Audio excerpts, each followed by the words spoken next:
जय श्री राधे कृष्ण।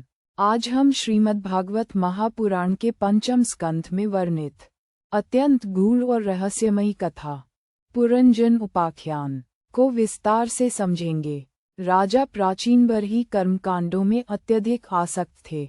उन्हें लगता था कि यज्ञ और कर्म ही जीवन का परम कल्याण है। तब देवर्षि नारद मुनि करुणावश उन्हें एक प्रतीकात्मक कथा सुनाते हैं। एक राजा था पुरंजन। वह एक उत्तम नगर की खोज में पृथ्वी पर भटक रहा था। अंततः उसे एक अद्भुत नगर मिला जिसमें 9 द्वार थे। वह नगर वास्तव में मानव शरीर था। उस नगर में एक अनुपम सुंदरी रहती थी। पुरंजन उससे मोहित हो गया। वह रानी बुद्धि थी, राजा जीवात्मा था, नगर शरीर था। नगर के 9 द्वार थे, 2 नेत्र, 2 नासिका, 2 कान, 1 मुख और 2 गुप्त द्वार। 11 सेवक थे, 5 ज्ञानेंद्रियां, 5 कर्मेंद्रियां और 1 मन। जीव इन इंद्रियों के माध्यम से संसार का अनुभव करता है। समय बीतता गया। एक दिन नगर पर आक्रमण हुआ। आक्रमणकारी था चंडवेग। उसके साथ थे 360 गंधर्व और 360 गंधर्वियां, अर्थात 360 दिन और 360 रातें। कालचक्र। हर दिन आयु घट रही थी। अंततः आया यवनराज। उसने पुरंजन को बांध लिया। जीवात्मा ने शरीर त्याग दिया। लेकिन कथा यहीं समाप्त नहीं होती। पुरंजन अपनी पत्नी में अत्यधिक आसक्त था। अंत समय में उसी का स्मरण था। फलस्वरूप वह अगले जन्म में विदर्भ देश की राजकुमारी बना। जैसी अंतिम स्मृति वैसा अगला जन्म। उस राजकुमारी का विवाह राजा मलयध्वज से हुआ। मलयध्वज वैराग्यवान और ज्ञानी थे। अंततः उन्होंने राज्य त्याग दिया और वन में तप करने लगे। कालांतर में उन्होंने शरीर त्याग दिया।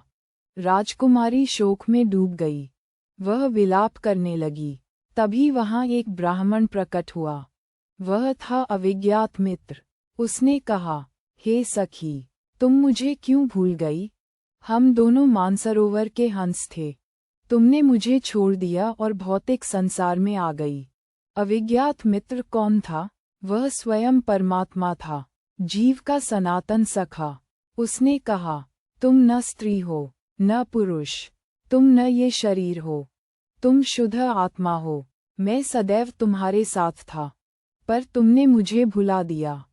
इन वचनों को सुनकर राजकुमारी का मोह दूर होने लगा। उसे स्मरण हुआ, मैं शरीर नहीं हूँ, मैं नित्य, शुद्ध, चेतन आत्मा हूँ। यही पुरंजन की वास्तविक मुक्ति थी। मुक्ति स्थान परिवर्तन नहीं है। मुक्ति अज्ञान का नाश है। नारद मुनि ने राजा प्राचीन बरही से कहा, हे राजन, आप वही पुरंजन हैं। देहाभिमान त्यागिए, भक्ति को अपनाए, परमात्मा को पहचानिए। इस कथा का सार है। शरीर 9 द्वारों का नगर है। बुद्धि रानी है। इंद्रियां सेवक हैं। काल चंडवेग है। मृत्यु यवनराज है। परमात्मा अविज्ञात मित्र है। और जीव स्वयं पुरंजन है। हम सब उसी नगर में रह रहे हैं। काल हमें घेरे हुए है। मृत्यु प्रतीक्षा कर रही है। और परमात्मा हमारे हृदय में मौन बैठा है। आज निर्णय कीजिए। देह से नहीं, आत्मा से जीना है। भोग से नहीं, भक्ति को चुनना है। जय श्रीमद् भागवत महापुराण की जय। राधे राधे।